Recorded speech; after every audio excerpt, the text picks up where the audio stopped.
Hi my dear DSC viewers. Ninth క్లాస్లోని social భూమి మనం. ఈ భూమి మీద కోట్లాది జంతువులు, వృక్షజాలం, సూక్ష్మజీవులతో పాటు మనం నివసిస్తున్నాం. ఈ భూమి మీద మానవాళి సుమారు 1,00,000 సంవత్సరాల క్రితం ఉద్భవించింది. ఇతర జంతువుల మాదిరిగా కాకుండా మానవులు భూమిని మరింత మెరుగైన నివాస ప్రదేశంగా చేయడానికి కృషి చేస్తున్నారు. ఇష్టం వచ్చినట్టు దోచుకోగలడం, వనరులను గనిగా చూశాం. ఈ దృష్టికోణాలన్నింటిలో లోపాలను ఇప్పుడిప్పుడే గుర్తిస్తున్నాం. భూ వనరులు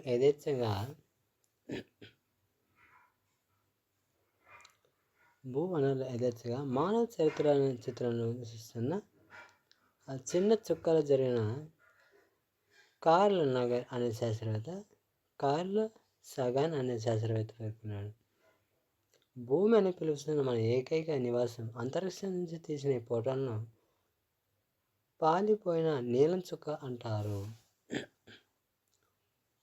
కొండలు నాశనమయ్యాయి, తోటి జంతువులు, తోటి మనుషులు, జీవజాతులు సైతం నాశనమయ్యాయి. సంక్షోభాన్ని ఎదుర్కొంటున్నాం. భూగోళం వేడెక్కుతుంది. దాని మీద మనం చేస్తున్న పనులు, పరస్పర సంబంధాల గురించి కొత్త అవగాహన ఏర్పరచుకోవాల్సిన అవసరం ఎంతైనా ఉంది. వివిధ కాలాల్లో వివిధ పరిస్థితుల్లో నివసిస్తున్న వివిధ ప్రజల గురించి 6-8 తరగతులలో మనం చదివాం. రాళ్ళు, నేలలు, ఖనిజాలు, నీళ్లు, గాలి, సూర్యరశ్మి, అడవులు, జంతువులు, మనుషుల మధ్య పరస్పర సంబంధాలు నిరంతరం ఒకదానికొకటి ప్రభావితం చేస్తూనే ఉంటాయని మనం తెలుసుకుందాం. మన విశ్వం, సూర్యుడు, భూమి. వేల సంవత్సరాల క్రితం మనుషులు ఆకాశంలో చూస్తూ అక్కడ మెరిసే వాటిని గురించి తెలుసుకోవడానికి ప్రయత్నిస్తున్నారు. ఆకాశంలో సంచరిస్తూ ఉండే సూర్యచంద్రుడు, గ్రహాలు ఇతర నక్షత్రాలు పోలిస్తే ఒకే దూరంలో ఉంటాయని, అదేవిధంగా ఘటనను అమలు చేస్తూ ఏమిటో అర్థం చేసుకోవడానికి ప్రయత్నిస్తున్నాం. మొదట్లో భూమి చలనం లేకుండా స్థిరంగా ఉందని, మిగిలిన దాని చుట్టూ తిరుగుతున్నాయని భావించారు. కాబట్టి ఎటువంటి మార్పు లేకుండా భూమి, నక్షత్రాలు, సూర్యుడు శాశ్వతంగా ఇలానే ఉంటాయని భావించారు. వందల సంవత్సరాల క్రితం శాస్త్రం కొత్త అవగాహన కోసం భూమి విశ్వాన్ని మధ్యలో వాస్తవానికి సూర్యుని చుట్టూ తిరుగుతోందని, పెరుగుతున్నాయని, చివరికి చనిపోతాయని గత 100 సంవత్సరాల కాలంలో అర్థం చేసుకున్నాం. నక్షత్రాలు ఇంకా పెద్దవైన పాలపుంతలు భాగమే. ఇటువంటి పాలపుంతలు విశ్వంలో లక్షల సంఖ్యలో ఉన్నాయని శాస్త్రం తెలుసు. పెద్ద విస్ఫోటనంతో 1370 కోట్ల సంవత్సరాల క్రితం ఆవిర్భవించింది. ఈ విస్ఫోటనంలో పాలపుంత నక్షత్రం ఏర్పడుతూ నక్షత్రాల చుట్టూ తిరుగుతున్నాయని మనం చాలా వేగంగా తెలుసుకున్నాం. ప్రతి క్షణం ఎన్నో మార్పులు సంభవిస్తూ విశ్వంలో మార్పులకు వేల లక్షల సంవత్సరాలు పడతాయి. ప్రస్తుతం సుమారు సంక్లిష్ట విషయాల గురించి తెలుసుకోవాలంటే విశ్వాంతర వ్యామోహం పంపించారు. గ్రహంపై వ్యామోహం దిగాయి. కొన్ని విమానాలు సౌరకుటుంబంలో దాని విషయంలో వెళ్ళాయి. ఇంకా వివరంగా చెప్పాలంటే కదులుతున్న భూమి, పెద్ద విశ్వంలో సూర్యుడు, భూమి ఒక భాగము మార్పు ఫలితంగా దాని మీద జీవం ఆవిర్భించాయి. సుమారు కొన్ని నక్షత్ర పాలపుంత రహస్యాల గురించి, విశ్వ ఆవిర్భావం గురించి తెలుసుకోవాలని ఆసక్తి ఏర్పడింది.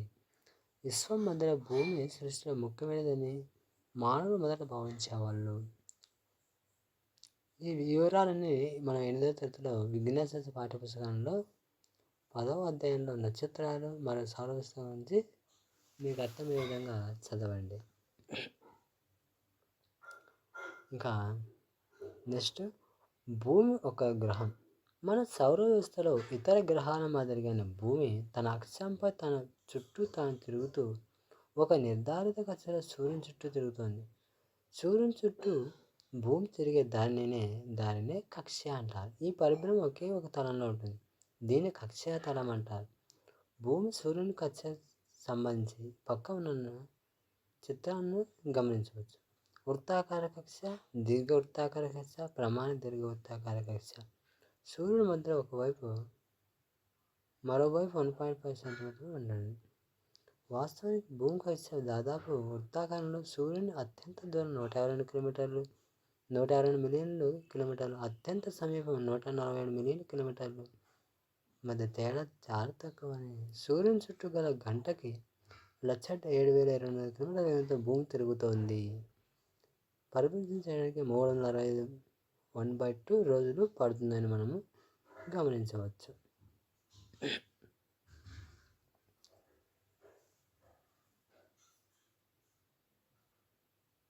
భూమి మీద కాలాలు ఏర్పడడానికి గల కారణాలు: అక్షంపై రోజు ఏర్పడడానికి భూమి తన చుట్టూ తాను తిరగడం, భూమి చుట్టూ చంద్రుడు నెలకి ఒకసారి తిరగడం, అక్షంపై సూర్యుని చుట్టూ తాను తిరగడం, సూర్యుడు చుట్టూ భూమి పరిభ్రమించడం, కచ్చాతలంతో పోలిస్తే అక్షం వంగి ఉండడం, ఈ విధమైన కారణాలు. భూమి తిరుగుతుండడం వల్ల శీతాకాలం, వేసవికాలం వంటి కాలాలు ఏర్పడుతున్నాయని తెలుసుకున్నాం. భూమి పర్యాయపదం: గ్రీకు పదమైన ఎర్త్ యొక్క నేల, మట్టి, పొడి నేల. సంస్కృతంలో భూమి, పృథ్వీ, ధరణి, అవని, పొడమి వంటి పలు పేర్లు ఉన్నాయి. భారతీయ భాషలో భూమికి ఉన్న పేర్లు ఈ సంస్కృత మూలాల నుంచి వచ్చినవి. సంస్కృతంలో ఏమంటారంటే భూమి, పృథ్వీ, ధరణి, అవని, పొడమి, మొత్తం 5 రకాల పేర్లు సంస్కృతంలో ఉన్నాయి. గ్రీకు పదమైన ఎర్త్ యొక్క అర్థం నేల, మట్టి, పొడి నేల.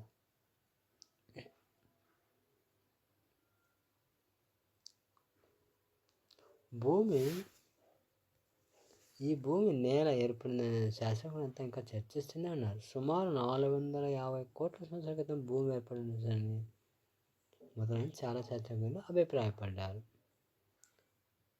మరి భూమి సంతరిస్తుంది. పరిభ్రమిస్తున్న ధూళి మేఘాలు గోళంగా మొదలై ద్రవ దశ గుండా పరిభ్రమిస్తుంది. ఈ దశలో భూమి చాలా వేడిగా ఉందని, విశ్వం నుంచి పెద్ద పెద్ద రాళ్ళు ఇతర పదార్థాలు ఢీకొంటూ ఉండేవని, ఈ విధంగా భూమి పరిమాణం పెరిగింది. భూమి అత్యంత వేడిగల ద్రవంగా ఉండేది. పదార్థాలతో చిక్కటి చారు కాస్తూ ఉండే బరువైన పదార్థాలు కిందికి వెళ్ళాలని, తేలిక పదార్థాలు పైకి రావడం గమనించుంటాం. పైన తేలిక పదార్థాలు పాలలో మీగడ మాదిరిగా ఒక పల్చటి బరువు ఆ బరువైన పదార్థం కేంద్ర భాగంగా మారితే తేలికపై చల్లబడ్డాయి. కలగని ద్రవరూపంలో కప్పుతూ తేలిక పదార్థాలతో పైపొర ఏర్పడింది. భూమి లోపల భాగంలో చల్లబడుతూ సంకోచించుతూ ఉంటే పైన ముడతలు పడి భూమి వాతావరణం, నీటి ఆవిరితో సహా వాయువుల్లో మనుగడకు వేసే మన అవసరమైన పీలుస్తున్న గాలి రూపంలో చాలా పట్టింది.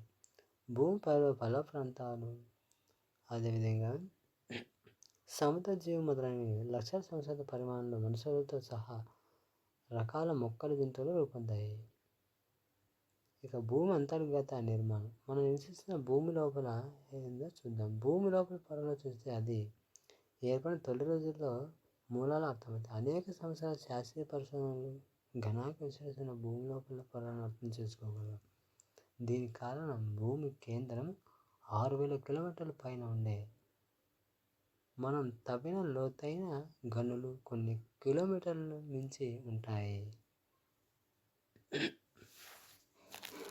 6,000 కిలోమీటర్ల పైన మనం తవ్విన లోతైన గనులు కొన్ని కిలోమీటర్లు మించి ఉంటాయి. భూమి అకస్మాత్తుగా ఏర్పడింది అనుకుంటారా, లేదా ఒక సుదీర్ఘమైన? ఇక భూమి ప్రధానంగా 3 పొరలుగా పెంచవచ్చు: భూపటలం, భూప్రవారం, భూకేంద్ర మండలం. భూపటలం వచ్చేసి మన భూమిని బయట పొర మీద నివసిస్తున్న దీన్ని భూపటలం అంటారు. అది ఎలా ఏర్పడిందో అంతకుముందే తెలుసుకున్నాం. పొర భూమి ఉపరితలం నుండి 30 నుంచి 100 కిలోమీటర్ల లోపల ఉంటుంది. ఫస్ట్ పొర భూపటలం మీద 30 నుంచి 100 కిలోమీటర్లు. పై పొర ప్రధానంగా వివిధ రకాలుగా రాళ్ళు ఉంటాయి. భూప్రవారము: ఈ పొర భూమి లోపల 100 కిలోమీటర్ల నుంచి మొదలుకొని 2,900 కిలోమీటర్ల వరకు ఉంటుంది. ఈ భూప్రవారంలో మొత్తం పై పొర తేలుతుంది. ఇందులో ప్రధానంగా సిలికేట్ రసాయనాలు ఉంటాయి. భూకేంద్ర మండలం: ఇందులో 2,900 కిలోమీటర్ల నుంచి కిలోమీటర్ల వరకు 6,000 కిలోమీటర్ల లోపల 6,376 కిలోమీటర్ల వరకు ఉంటుంది. దీనిలో ప్రధానంగా ఇనుము, నికెల్ వంటి భార పదార్థాలు ఉంటాయి. దీన్ని తిరిగి 2 ఉపపొరలుగా విభజించవచ్చు. ఫస్ట్ దాంతో భూపటలంలో ఏముంటాయి అంటే, బయట కేంద్ర భాగం 2,900 కిలోమీటర్ల నుంచి 5,100 కిలోమీటర్ల వరకు ఉండే ఈ పొరలో ఇనుము, నికెల్ వంటి లోహ ద్రవ రూపంలో ఉంటాయి. లోపల కేంద్ర భాగంలో ఘన రూపం నుండి ఈ లోపలి భాగం 5,000 నుంచి 6,376 కిలోమీటర్లు 6,376 కిలోమీటర్ల వరకు ఉంటుంది. దీంట్లో ఇనుము, లోహ మిశ్రమాలు, బంగారం వంటి భార పదార్థాలు ఉంటాయి. కేంద్ర భాగంలో ఉండే పదార్థం అగ్ని పదార్థాల నుండి సముద్ర తలంలో పొగల నుండి పైకి వచ్చి ప్రవేశించి ద్రవరూపంగా మారుతుంది. భూమి ఘనపరిమాణంలో భూపటలం 1% మాత్రమే. భూమి ఘనపరిమాణంలో భూపటలం 1% మాత్రమే. భూ ప్రవాహం వచ్చేసి 16%. భూ కేంద్రంలో వచ్చేసి 83%. భూమి కోడిగుడ్డు అంత ఉందని అనుకుంటే భూపటలం కోడిగుడ్డు పెంకంత మందం ఉంటుంది. భూప్రవాహం అధ్యయనం చేయడానికి మనం చాలా వరకు ప్రయాణించలేము. అయితే భూప్రవాహంలో పదార్థాల ద్వారా అధ్యయనం చేయడానికి పదార్థాలు ఏమిటో పొందవచ్చునో చెప్పండి. ఇది వచ్చేసి ఫ్రాంజియా 222 మిలియన్ల సంవత్సరాల క్రితం, పాంతల్సా, లారెసియా, టెథిస్ సముద్రం 200 మిలియన్ సంవత్సరాల క్రితము, ఆఫ్రికా, గోండ్వానా భాగం, భారతదేశం. భూపటలం యొక్క కదలికలు మానవ అనుభవం కాలాలు చూస్తే ఖండాల రూపాల స్థానం వ్యత్యాసంగా విడిపడ్డాయి. చరిత్రలో ఖండాలు కదలిక ఢీకొన్నాయి, మళ్ళీ విడిపోయాయి. లోయలు ఉంచబడ్డాయి. భూమి చరిత్ర అటువంటి ఎన్నో అద్భుతాలు జరిగాయి. ఖండాలు మహాసముద్రాల ప్రస్తుతం కొంతమేర నివసించడానికి 20వ శతాబ్దం ఆరంభంలో జర్మనీకి చెందిన వాతావరణవేత్త అయిన ఆల్ఫ్రెడ్ వెజనర్ ఖండచలన సిద్ధాంతాన్ని ప్రతిపాదించాడు. 220 మిలియన్ సంవత్సరాల క్రితం ఫ్రాంజియా గ్రీకులో ఈ పదానికి మొత్తం భూమి అర్థం మహాసముద్ర ఖండం ఉందని అతను ప్రతిపాదించాడు. తర్వాత అనేక పెద్ద ఖండాలకు విభజించిపోయి ఖండాలు ఒకదానికొకటి దూరంగా జరిగాయి. కోట్ల సంవత్సరాల కాలం క్రమంలో కొన్ని ఖండాలు ఒకదానికొకటి ఢీకొన్నాయి. ఈ ఖండాలు ఇంకా కదులుతూనే ఉన్నాయి. దక్షిణ అమెరికా, దక్షిణ అట్లాంటిక్ మహాసముద్రం. పాంజియా ఒక ఊహాత్మకమైన ఖండం.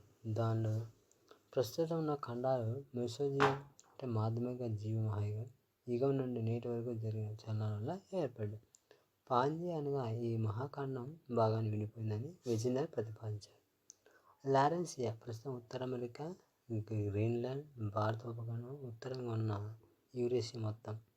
గోండ్వానా భూమి ప్రస్తుతం దక్షిణ అమెరికా, ఆఫ్రికా, మడగాస్కర్, భారతదేశం, అరేబియా, మలేషియా, తూర్పు ఇండస్, ఆస్ట్రేలియా, అంటార్కిటికా. ఈ రెండు ఖండాలు టెథిస్ సముద్రంలోని పొడవైన లోతు తక్కువ సముద్రంలో వేరు చేయబడ్డాయి. భూమి ప్రస్తుతం ఉన్న స్వరూప స్థానంలోకి రావడానికి కొన్ని మిలియన్ సంవత్సరాల సమయం పట్టింది. ఇప్పటికి కూడా పలు ఖండాలు ఒకదానితో తోసుకుంటూ మెల్లగా కదులుతూనే ఉన్నాయి. దీనికి తర్వాత అధ్యయనం మరింత వివరంగా తెలుసుకున్నాం. భూమి గ్రిడ్ వ్యవస్థ. ఇప్పటివరకు భూమి అంతర్గత నిర్మాణం ఏర్పడి ఉందని తెలుసుకున్నాం.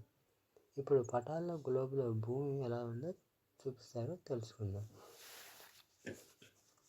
ప్రపంచ పటాన్ని జాగ్రత్తగా గమనించండి. జిగ్సా పజిల్లోని 2 ముక్కలుగా ఎవరైనా ఖండాలు కనిపిస్తున్నాయా? ఈ ఖండాలు ఏవి?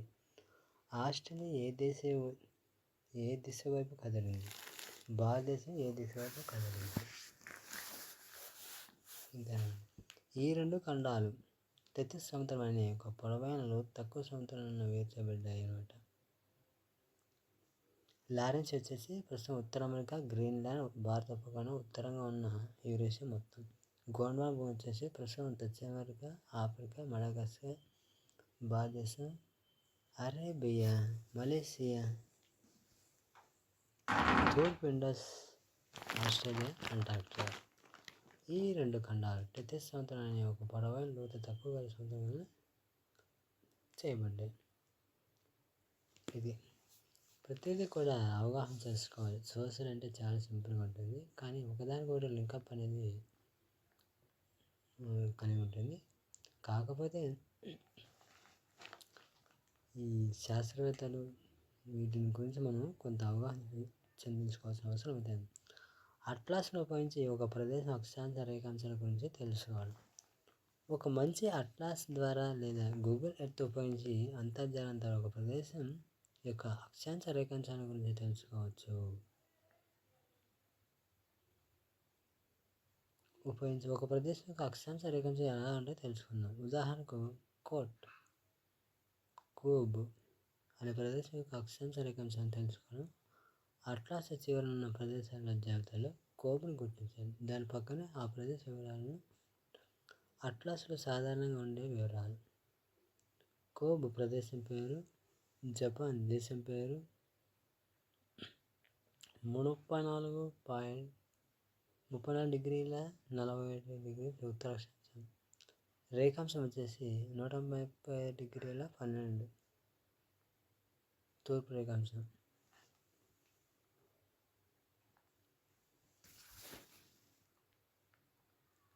అర్ధగోళం, ఉత్తరార్ధగోళం, పశ్చిమార్ధగోళం, దక్షిణార్ధగోళం. అక్షాంశాలు భూమికి మధ్యలో ఉండే అడ్డంగా వెళ్ళే వృత్తాన్ని భూమధ్య రేఖ అంటారు. ఇది ఉత్తర దక్షిణ ధ్రువాలను మన దూరాల్లో కలుపుతుంది.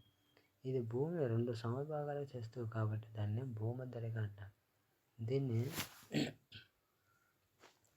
0 డిగ్రీ అక్షాంశాన్ని గుర్తిస్తారు. రేఖాగణిత శాస్త్రంలో కోణాలు సూచించినట్టు అక్షాంశాలను కూడా డిగ్రీలు, నిమిషాలు, సెకండ్ల రూపం సూచిస్తాయి. చాలా అట్లాస్లలో మీకు నిమిషాలు, సెకండ్ల వివరాలు ఉండడం గమనించవచ్చు. అంటే భూమికి మధ్యలో అడ్డంగా వెళ్ళే వృత్తాన్ని భూమధ్య రేఖ అంటారు. ఇది ఉత్తర దక్షిణ ధ్రువాలను సముద్రాల్లో ఉంటుందన్నమాట. ఇది భూమిని 2 సమభాగాలుగా చేస్తుంది కాబట్టి దీన్ని భూమధ్య రేఖ అంటారు. దీన్ని 0 డిగ్రీ అక్షాంశంగా తెలుపవచ్చు. ఇక భూమి మధ్యలో అడ్డంగా వెళ్తే వృత్తాన్ని భూమధ్య రేఖ అంటారు. ఇది ఉత్తర దక్షిణ ధ్రువాలను సముద్రాల్లో ఉంచుతుందన్నమాట. ఇది ఇక్కడ చూడండి, ఇది దక్షిణార్ధగోళము, ఇది తూర్పు అర్ధగోళము, ఆ పక్క వచ్చేసి ఉత్తరార్ధగోళం, ఈ పక్క పశ్చిమార్ధగోళం.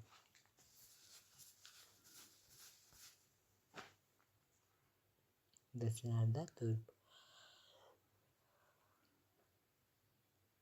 ఉత్తరార్ధగోళము, పశ్చిమార్ధగోళం.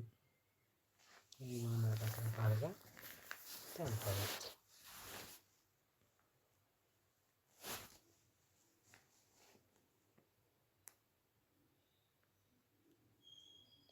ఉత్తరార్ధగోళం, పశ్చిమార్ధగోళం, దక్షిణార్ధగోళం, తూర్పు అర్ధగోళం.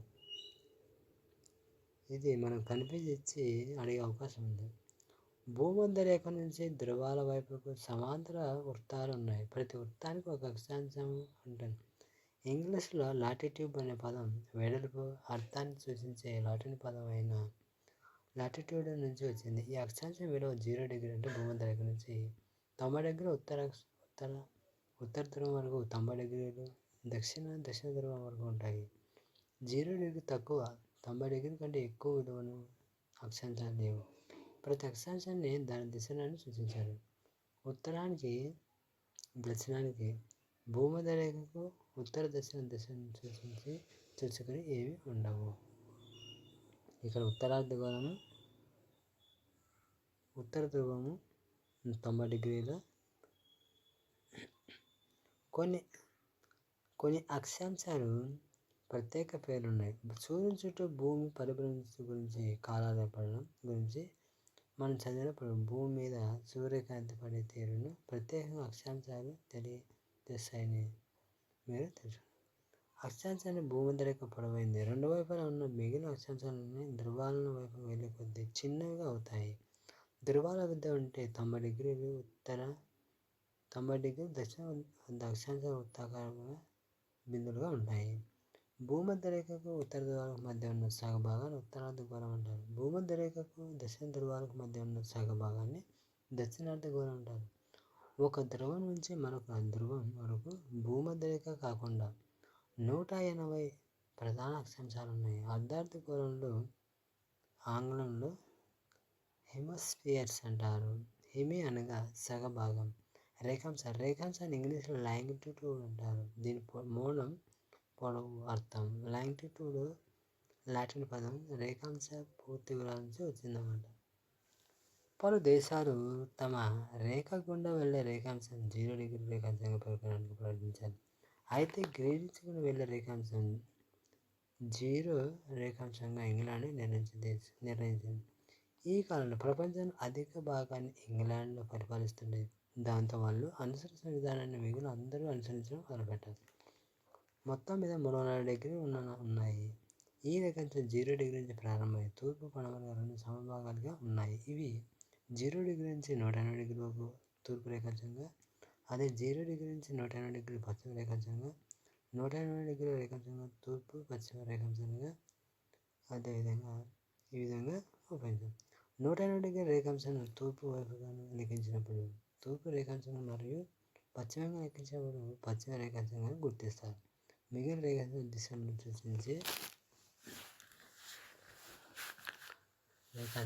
సూచించే విధంగా వివిధ రకాలుగా ఉంటుంది. మొత్తం మీద 360 డిగ్రీలు ఉన్నాయి. ఈ రేఖాంశాలు 0 డిగ్రీ నుంచి ప్రారంభమయ్యి తూర్పు పడమర రేఖాంశాలు రెండు సమూహాలుగా ఉన్నాయి. అదేవిధంగా 0 నుండి 180 డిగ్రీ వరకు తూర్పు రేఖాంశాలు, 180 డిగ్రీ పశ్చిమ రేఖాంశాలు ఉన్నాయి. 180 డిగ్రీల రేఖాంశాన్ని తూర్పు పశ్చిమ రేఖాంశాలని, 0 డిగ్రీ 180 డిగ్రీ పశ్చిమ రేఖాంశ దిశను సూచించే గుర్తులను చెప్పారు.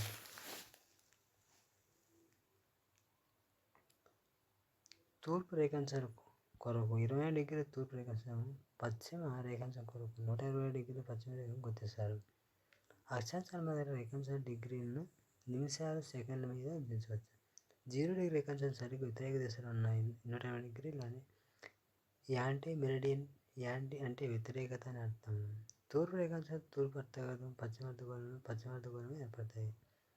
ఇవి రేఖాంశ సమయం. భూమి స్థితి ఒక రేఖాంశం మేర జరగడానికి 4 నిమిషాలు సమయం పడుతుంది. ఒక్కో రేఖాంశం వద్ద వేరువేరు సమయం ఉంటుంది. పశ్చిమ రేఖాంశాలు, దక్షిణ ధ్రువం, తూర్పు రేఖాంశాలు. ఇతర పేరు అక్షాంశాలకు ఒకదానికొకటి సమాంతరంగా ఉన్నాయి కాబట్టి సమాంతర రేఖాంశాలను అంటారు. రేఖాంశాలను మెరిడియన్లని అంటారు. మెరిడియన్లు అంటే మధ్యాహ్నం అని అర్థం. ఇది మెరిడియన్ అనగా లాటిన్ పదం నుండి వచ్చింది. ఒక రేఖాంశం దగ్గర తూర్పు సూర్యుడు నెత్తి మీద మధ్యాహ్నం అవుతుంది అంటే రేఖల సమయానికి సంబంధించింది. వీటిని మధ్యాహ్న రేఖలని అంటారు.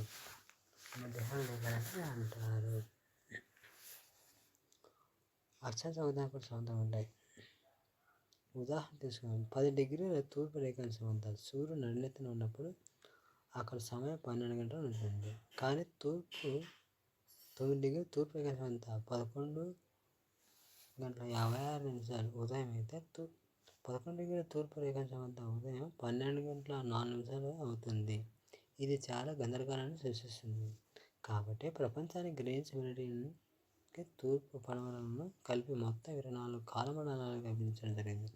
ఒక్కో కాలమండలం 15 డిగ్రీల రేఖాంశంగా ఉంటే ఒక్కో కాలంకి మరో కాలమానానికి 1 గంట తేడా ఉంటుంది. 15 డిగ్రీల రేఖాంశాలు ఇంటూ 4 నిమిషాలు 60 నిమిషాలు. 15 రేఖాంశాలు ఇంటూ 4 నిమిషాలు 60 నిమిషాలు. గ్రీనిచ్ మెరిడియన్ తూర్పు వైపు వెళ్తుంటే సమయం కలపాలి. పడమర వైపు వెళ్తుంటే సమయం తీసేయాలి. 0 డిగ్రీ వద్ద సోమవారం మధ్యాహ్నం పగలు 12 గంటలు అయినప్పుడు 180 డిగ్రీలు యాంటీ మెరిడియన్ వల్ల అర్ధరాత్రి 12 అవుతుంది. 180 డిగ్రీల రేఖాంశాన్ని పడమర వైపున మంగళవారం మొదలవుతుంటే తూర్పు వైపున సోమవారం అయిపోతుంది. కాల ప్రాంతం సరిహద్దు లెక్క కడితే దేశంలో గంటల్లో తేడా కంటే కాల ప్రాంతాలు ఉంటాయి. ఉదాహరణకు భారతదేశంలో 2 అర్ధ గంటల ప్రాంతాలు ఉంటాయి. దీన్ని అర్ధ భారతదేశ, పశ్చిమ భారతదేశం అర్ధ గంట సమయం తేడా ఉంటుంది. దూరం నిజానికి చాలా ఎక్కువ ఉంటుంది. ఇది సంక్లిష్టమైన ఉపయోగకరంగా ఉండదు.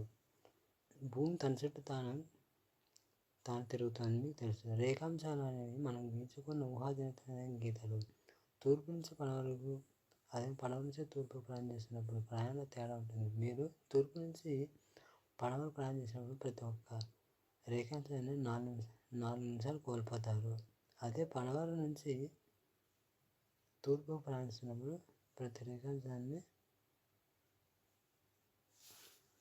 యాడ్ చేయాల్సి ఉంటుంది. కోల్పోవడం జరగదు. ఇక్కడ ఒక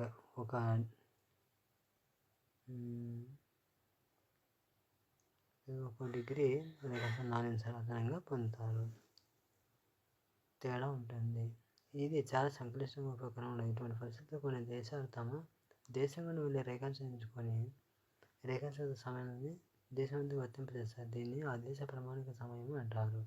ఉదాహరణ భారతదేశం ప్రామాణిక సమయం IST, పాకిస్తాన్ ప్రామాణిక సమయం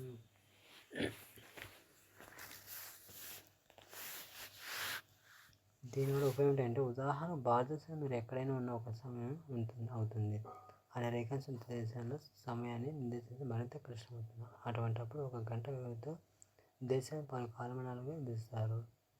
మన దేశంలో విభిన్న ప్రదేశాల మధ్య సమయాన్ని గందరగోళం వివరించడానికి 82.5 డిగ్రీల తూర్పు రేఖాంశాన్ని భారత ప్రామాణిక రేఖాంశంగా నిర్ణయించుకున్నాం. భారత ప్రామాణిక రేఖాంశాన్ని గ్రీనిచ్ రేఖాంశం మధ్య 5.5 గంటల వ్యత్యాసం ఉంటుంది.